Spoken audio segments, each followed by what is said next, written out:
It is a reality. Elon Musk has finally exposed Senator Elizabeth Warren's corruption. The scandals indicate how the Massachusetts senator misused her privileged political position for personal gains. So what are these corruption cases that Senator Warren is involved in? When is she resigning? Could these be the beginning of a new and transparent America?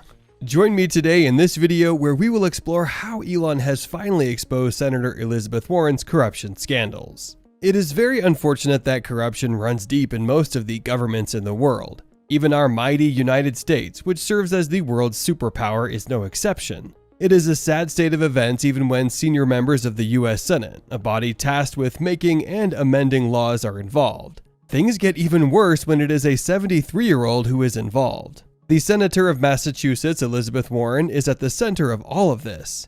But there is some hope. Tesla billionaire Elon Musk has vowed to stop the corruption by exposing their dealings to the public. And this time around, it is the 73-year-old Massachusetts senator who is on the chopping board. To most people, Elizabeth is a hard-working senator who is committed to serving the American people. But there is a dark side. The more we answer the question of her corruption cases, the more sinister things become. By the end of this video, you will agree with Musk that the senator is very corrupt and deserves to be in jail. There's just more to this than meets the eye. Make sure to watch to the very end. Musk has exposed Senator Warren as a fraudster. According to the no-nonsense Tesla CEO, the 73-year-old has been lying that she is a Native American when she is not. Because of this big lie, she's not fit to hold any public office in America. And Elon is pushing for the resignation from the US Senate with immediate effect. But why is she lying about her racial origin? The answer is simple. She is lying so that she can benefit from some preferential programs that have been created for some underrepresented people who have been victims of discrimination in the past, such as Native Americans, Hispanics, and African Americans. For us to understand the kind of sufferings that these marginalized groups face in the US, let us have a quick look at some data from the Census Bureau. According to this government agency, 25% of the Native Americans are poor, while only 10% have finished a 4-year degree course. The Native Americans generally have low income and high unemployment rates. Over the years, Elizabeth has masqueraded around as a Native American while she is not. DNA tests show she has very little genes of an Indian American, which is not sufficient enough to group her as a minority. According to the Post, Elizabeth Warren apologized saying this: "I'm not a member of a tribe. I have apologized for not being more sensitive to that distinction." It is not an act of honesty when someone apologizes because they have been caught lying. For many decades, the senator has deceived all the people she came across, saying that she is a member of a disadvantaged minority group. Warren has enjoyed the benefits of her deception in her educational and political life. A good example is the University of Pennsylvania Law School's 2005 Minority Equity Report identified Warren as the recipient of a 1994 faculty award, listing her name in bold to signify that she was a minority. Too bad. Documentation also shows the senator as a staff member belonging to the minority group while she was lecturing at Harvard. Elon believes that Warren's fraud was intentional and well calculated. Here is Musk's view. As a highly educated attorney who was an Ivy League professor, she knew exactly what she was doing. As such, more accountability is needed of her than an ordinary citizen. She must not escape liability for her deceptions. Both the Texas Bar and the Senate Ethics Committee should open an investigation of Warren's false representations about her identity. An apology is not enough from someone who wants to be the president of the US. She's not fit to be president or even senator. She should just resign. Forget about Warren's lies about her racial origin. Musk has now revealed another shocking allegation that is sent to taint the senator's public image for good. As you know, there is nothing that can ruin a person's image than their incidents of immorality and sexual misbehavior. And our good granny 73-year-old senator is at the center of it all with a 25-year-old Marine officer. This is pretty embarrassing. If there is one thing that has brought down persons of influence and power, that is sexual misconduct. Except, of course, for Donald Trump. On this, even the US president cannot be spared.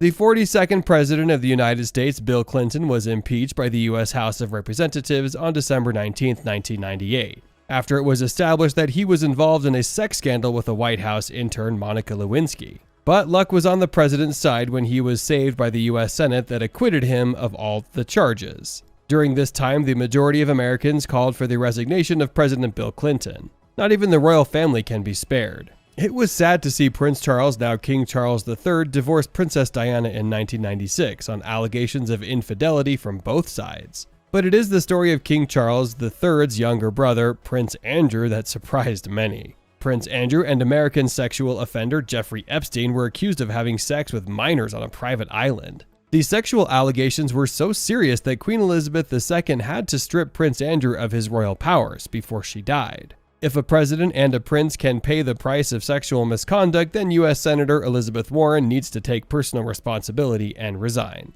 The man involved in Warren's sexual scandal is Kelvin Welly, a bodybuilding former U.S. Marine who alleges that he was paid to have sex with the 73-year-old senator. He says that he met the senator through male escort website Cowboys for Angels and had their first encounter in August 2018. While put to task to respond over the allegations, the senator tweeted saying this: "It's always a good day to be reminded that I got where I am because a great education was available for $50 a semester at the University of Houston. Go Cougars! We need to cancel student debt and make college free for everyone who wants it." Owing to all this, Elon believes that Senator Warren does not have the moral courage and integrity to run any public office. But where and when did Elon's grudge with the senator start? Senator Elizabeth Warren did not know that she was getting into a losing war when she attacked Musk on Twitter over defaulted tax payment, saying this: "According to this report, Elon Musk didn't pay any federal income taxes in 2018. Neither did Jeff Bezos in 2007.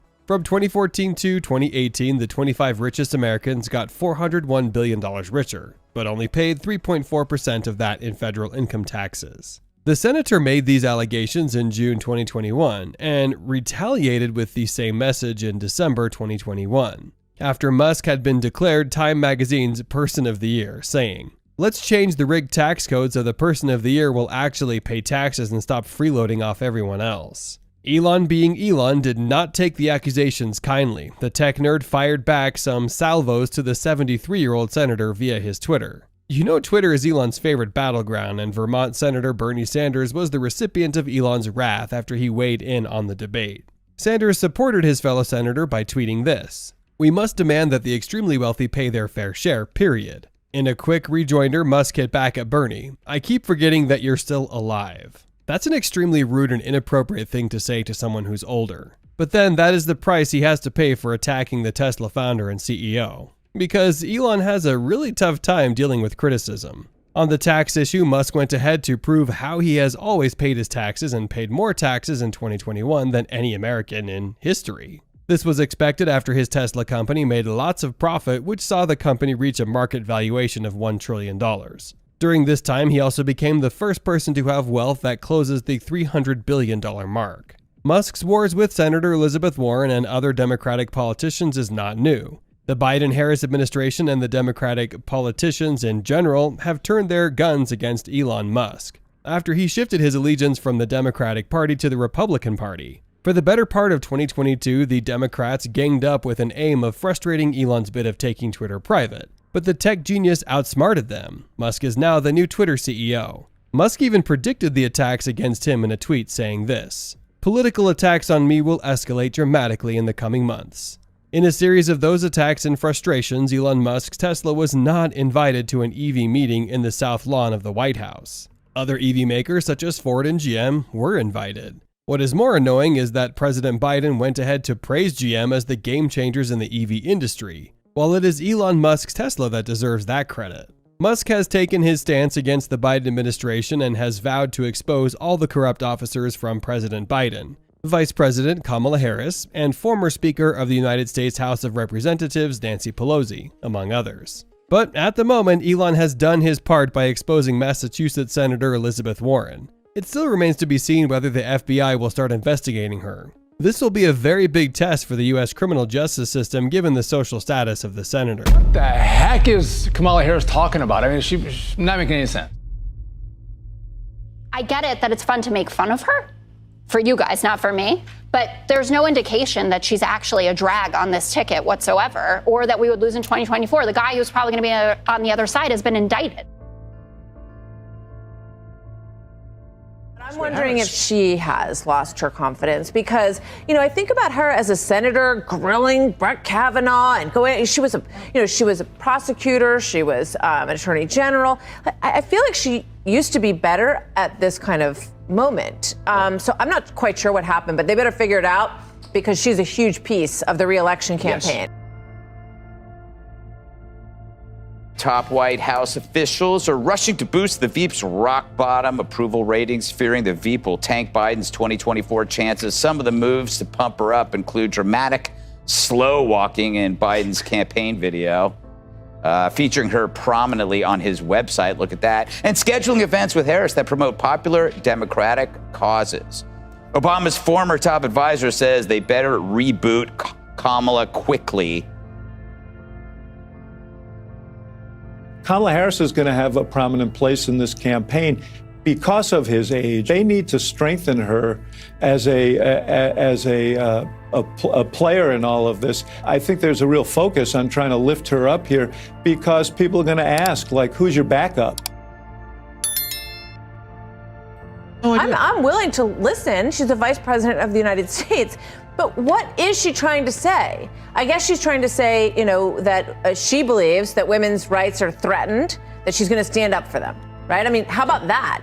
Right. Why don't you say how about it just like that? saying something instead of saying nothing?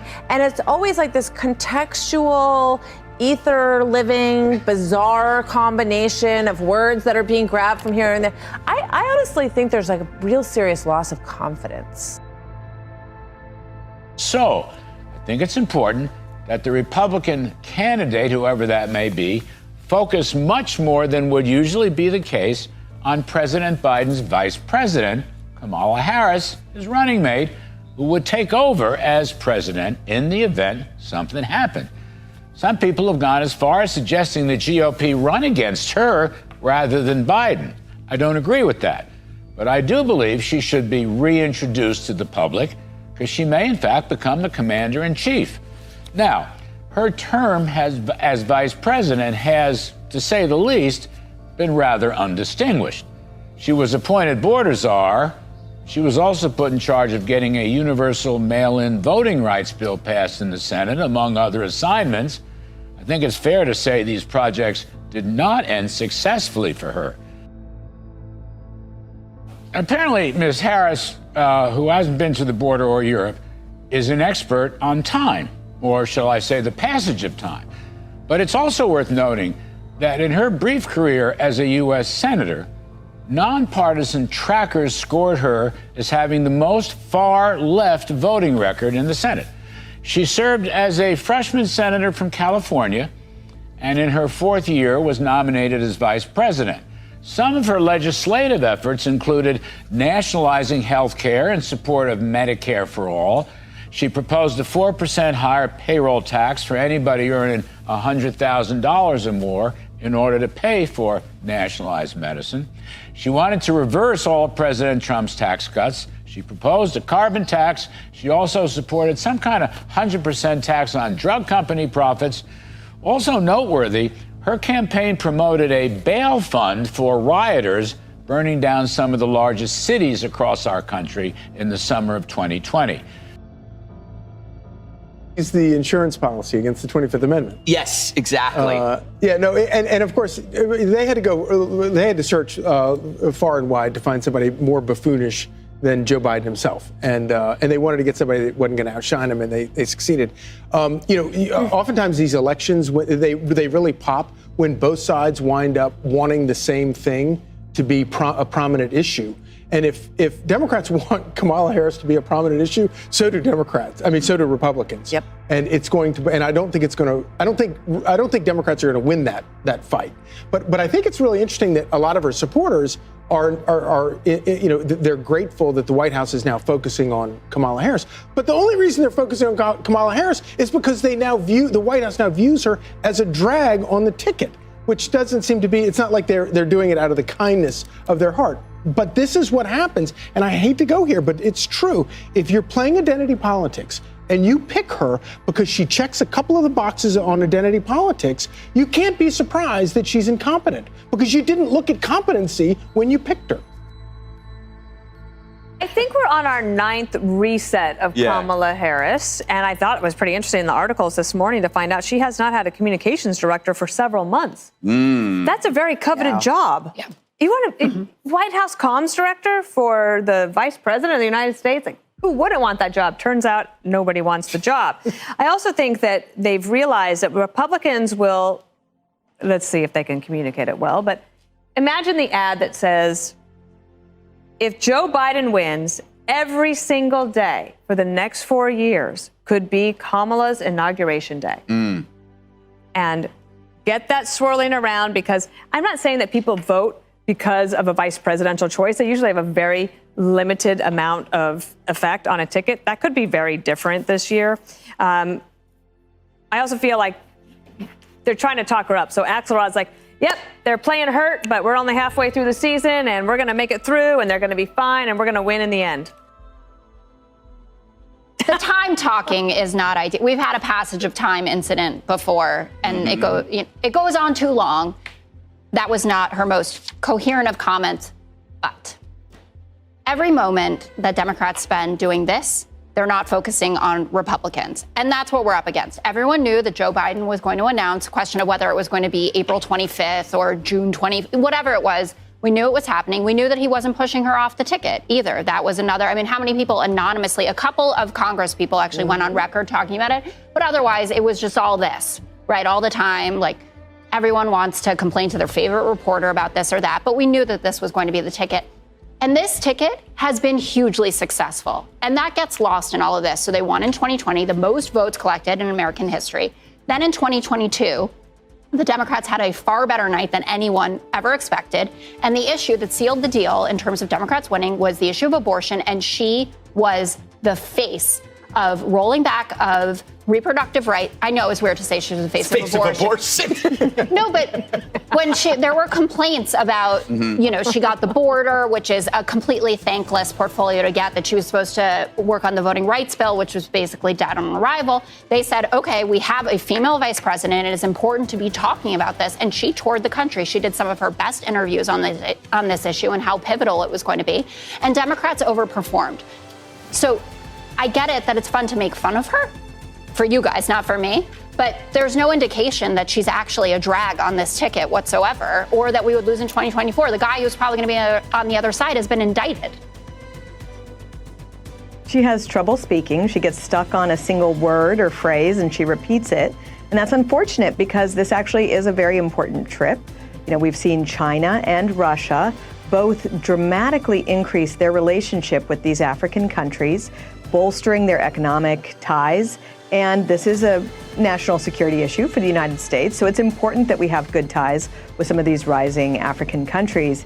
And yet, like as happened when she was put in charge of the border, she doesn't really do a very good job of taking on the tasks that are given to her. Vice President Kamala Harris popped up yesterday in a talk at Bowie State University in Maryland. But then, after hearing what she said, most folks probably wish she hadn't said it. Very much like her boss, Mr. Biden, Ms. Harris incapable of telling the truth about the economy. She said that the Biden administration has done a great job lowering heating and electricity bills, and that's freeing up money for working folks to spend on things like school supplies or a new dishwasher or maybe a family vacation. The trouble is her facts are wrong. These are, to coin a phrase, untruths. Over the past year, electricity is up 12%, fuel up 28%, natural gas up 27%.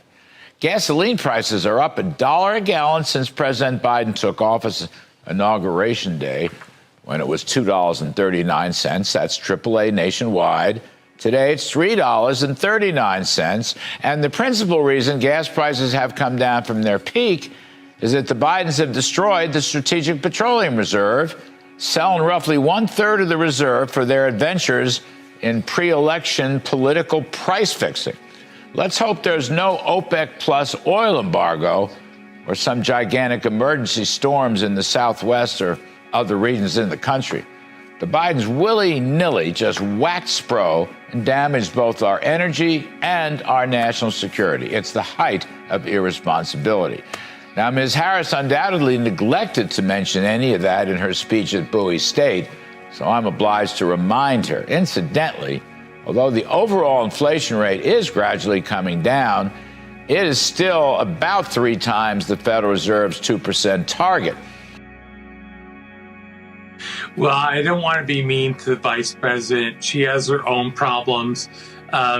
But I think that's why people think that even if Joe Biden stepped down, she's not the solution.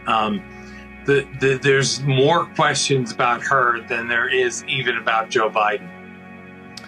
So to that point, Kayleigh, it seems like Kamala Harris is the secret weapon because everyone says if Joe Biden steps aside, Kamala's going to be the heir apparent. So they're like, oh my goodness, Joe's got to run, right? She's propping Joe up. Democrats have really backed themselves into a corner on this one, and I think that there are 2 reasons for that. The first is they've deluded themselves into thinking that any success they had in the midterms was because of Biden rather than in spite of him. And the second reason, as you mentioned, is Kamala Harris. Everyone knows that this woman could not win a national election if she tried. She couldn't even win her home state of California during the Democratic primary. She's a no-go. They can't run her. But the problem is that who wants to be the Democrat to take the White House from the first black female vice president? They can't do it. So they've pigeonholed themselves in on this one and left themselves with no choice but to run Biden again. Well, I haven't seen her give any speech that was forceful and good. And, you know, I'm thrilled that you played her last speech where she talks about we're in the moment and we have to exist and look at it and feel it. I don't know what the hell she's talking about whenever she opens her mouth. And you know what? Her poll numbers are lower than Joe's poll numbers. So I understand why they feel the need to keep her, given that she was picked because of identity politics. But yeah, I don't understand why there's so much power between those two. Because the Democrats don't want Joe to run, okay? And they don't like him and they don't like her. And yet nobody is coming up and saying, you know, I'm going to push my way in there. I'm going to primary him. Why is there so much power in that couple? And I don't deny what you're saying about the fact that 2022 wasn't as significant as we thought. But the woman is an embarrassment. She goes on the world stage and she's an embarrassment. She is not prepped. And let's assume she's prepped. I think she doesn't have a comms director because she's tried them all and they've all quit. But aside from that, I mean, she doesn't put the time or the work in to focus on the issues enough to communicate to the public that she is not only capable, but she's interested in the job. This is like a skate for her. She says as little and does as little as she can. She got voting rights. She got the border. What has she done? Nothing. I don't care how difficult they are. Get out there and do something. But that's not what she's doing. So she'll skate. And, you know, we'll see what happens in the election. But I think she's an embarrassment. I know that Kamala Harris has claimed that she's the border czar. She's been out and about. She's been campaigning for Kathy Hochul. She hasn't come to your area, your region of the border. Do you want to see her come? No. I mean, honestly, ya pa qué? For what now? You know, our Border Patrol agents right now are too busy processing, you know, the women and children. She'll be just, you know, in the way. What is she going to come for? She's done nothing. She's useless. Honestly, Biden has come to South Texas either. So, you know, it says a lot about them that they don't care about the Hispanic community. They don't care about the southern border. At this point, honestly, they'll just be on the way. Well, that should be a scary proposition. The only thing worse than a Joe Biden presidency is a Kamala Harris presidency. Remember, Brian, she's the one that told us that the border was secure. It is unsafe, insecure, and wide open. It has led to 70,000 Americans losing their lives because of fentanyl, more than 6 million illegal crossings. I can't think of a worse person to take over after Joe Biden. The good news is it won't happen. In 2024, the White House will be in control by the Republican Party. The Great Opportunity Party will win in 2024 without any question. We cannot take 2 more years of this presidency, much less 6 years. That is something we can't stomach in America. The 2020 pandemic changed the world. It altered the course of humanity and changed the way we live, work, and interact with each other. But despite the fact that most of us survived the virus, we have had to deal with its terrible aftermath, a severe national health crisis. Elon Musk has been one of the loudest voices about this crisis, and in recent times he has proposed innovative solutions and actions. What are these solutions and how can they curb the crisis? Let's find out. Elon's entry into public health has attracted widespread attention due to his track record of transforming industries and pushing the boundaries of innovation. The very fact that he's interested in the crisis has brought much-needed attention to it, and as anyone would expect, his immediate response was to look for a solution to the problem. But what exactly is this health problem, and how did it get as bad as it currently is? To answer these questions, we need to look into the contributing factors that have led to its growing chaos. One of the major factors is the aging population. Advancements in health has meant increased life expectancy. However, at the same time, birth rates have declined. This means that we now have a high proportion of elderly individuals in the population, whose number is putting immense strain on healthcare systems. And that's because older adults typically require more frequent and specialized care. The situation is further worsened by age-related illness like dementia, osteoporosis, and heart disease, which increase the demand for medical services, long-term care, and support. Another reason for the national health crisis is the increasing prevalence of chronic disease such as diabetes, cardiovascular disease, and obesity. These conditions have increased due to poor lifestyle factors such as physical inactivity, poor diet, and tobacco use. Chronic diseases not only reduce the quality of life for millions of people, but also place a significant financial burden on healthcare systems. These are the factors that make up the national health crisis, but it goes beyond the increasing occurrence of chronic conditions. There's also the increasing cost of managing and treating these conditions. It has resulted in skyrocketing healthcare expenditures that has strained both public and private resources. But somehow it gets even worse. There is also the issue of inequalities in healthcare access, and it's often determined by socioeconomic status, ethnicity, and geographical location. It's unfortunate but true that these factors will be more often than not influencing a person's ability to obtain high-quality healthcare, especially in America. People with lower incomes, minorities, and those living in rural areas often face barriers to obtaining medical services, including lack of insurance and fewer healthcare providers. This issue is further worsened by the shortage of healthcare professionals. This has to be one of the most underestimated contributing factors to the national health crisis. As the demand for medical services continues to grow, there's an increasing need for qualified doctors, nurses, and other healthcare workers. However, and in recent times, the supply of these professionals has struggled to keep pace with rising demand. Factors such as an aging workforce, burnout, and inadequate training opportunities have contributed to the increasing shortage. As this imbalance between supply and demand has led to longer wait times, reduced access to care, and increased stress on existing healthcare workers. But somehow it gets even more complicated because the emergence of mental health issues has come with its own issues. It has become a crucial part of the national health crisis while remaining a growing concern in recent years, which has done nothing but strain the healthcare systems.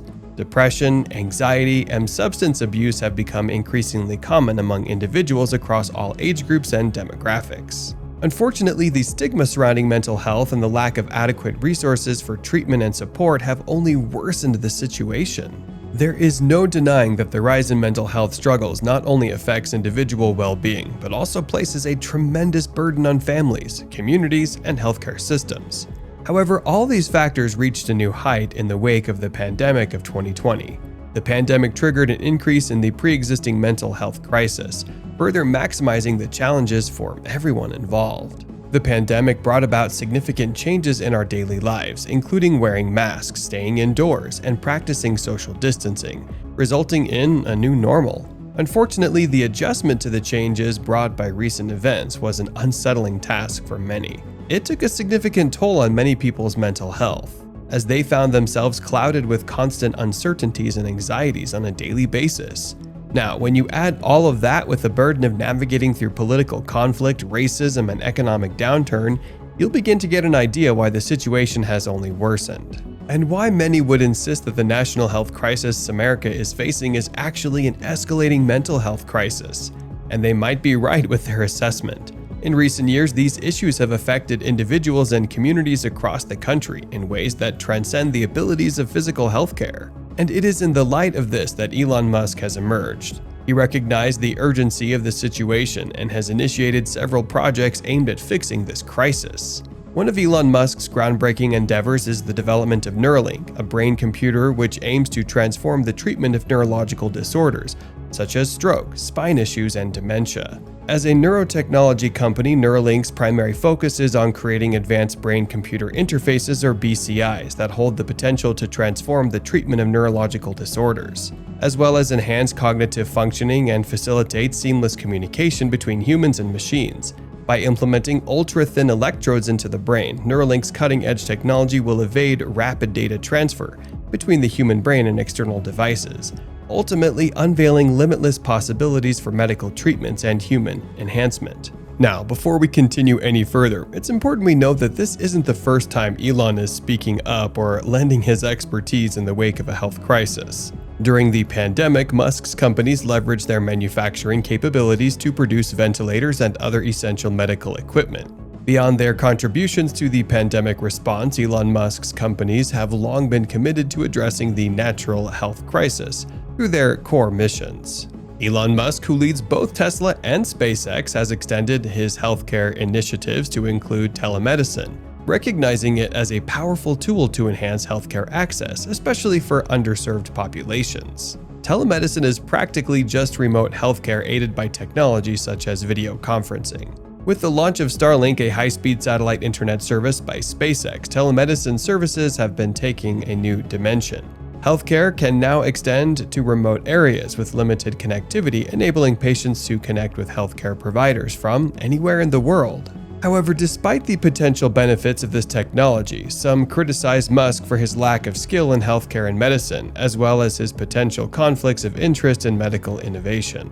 Specifically, Musk's lack of expertise in these fields has been a key point of criticism. Their major argument is that as a successful figure in tech and space exploration, Musk's opinions on healthcare and medicine may not be rooted in sound scientific principles, which could be misleading to the public. Furthermore, there is the issue of potential conflicts of interest. Many believe that his financial investments in companies like Neuralink, which are developing medical technologies, could cause issues down the road. However, despite the concerns regarding research integrity in the innovation process, Musk's unwavering commitment to healthcare and medical advancements within the United States remains unshaken. His companies have collaborated and established strategic partnerships with various organizations and government agencies to strengthen their efforts in addressing the national health crisis. One such example is Tesla's partnership with local governments and educational institutions to promote sustainable transportation and renewable energy solutions. By working together, these collaborations have resulted in the development of advanced energy storage systems and the promotion of clean energy education. Similarly, SpaceX's Starlink project has been instrumental in bridging the digital divide and providing global internet access, enabling telemedicine and remote healthcare services. Through partnerships with governments and nonprofit organizations, Starlink has expanded its reach into underserved populations, ensuring equitable access to healthcare resources. Now, if we're going to give critics a proper response, it's important we take a step back to consider Elon's past collaborative efforts and how they might determine the trajectory of his influence on the current national health crisis. Predictably, this takes us back to 2020 in the pandemic. One of these major contributions, as we highlighted earlier, was manufacturing life-saving ventilators. In March 2020, Musk announced the procurement of 1,255 FDA-sanctioned ventilators from China, which was airshipped to the University of California in Los Angeles. Additionally, he vowed to utilize Tesla's engineering facility for the creation of further respiratory devices. As the pandemic unfolded, ventilators became gold, leaving numerous nations to scramble for them. By initiating mass production, Musk corrected this imbalance, equipping healthcare facilities with essential apparatuses to preserve lives. This greatly reduced the pandemic's consequences and reinforced his dedication to using his resources and expertise for the greater good. Using this as context, we could say that the initiative demonstrated Elon's willingness to leverage his position and influence to make a meaningful impact during a time of crisis, and that it served as a testament to his commitment to drive innovation and progress in the face of adversity. However, ventilators weren't the only highlights of Musk's contributions to general health during the pandemic. We've already mentioned the contribution of satellites and telemedicine. But Musk went beyond all of that to push for the development of effective therapies and vaccination for COVID-19. His steadfast commitment to finding solutions to the pandemic was evident in his conviction that a vaccine would be made possible by the end of 2020. In fact, in May 2020, he publicly announced his personal intention to receive the vaccine once it became available, demonstrating his confidence in the scientific community and the potential for innovation to overcome even the most intimidating of challenges. His claim was met with doubt given the complexities of creating a remedy for a virus that was pretty new at the time. Nevertheless, an array of vaccines has since been designed and distributed globally. While Musk's push may not have directly led to the creation of the vaccines, his advocacy for scientific advancement and personal commitment to vaccination potentially strengthened public trust in its safety and potency, and this is worth something.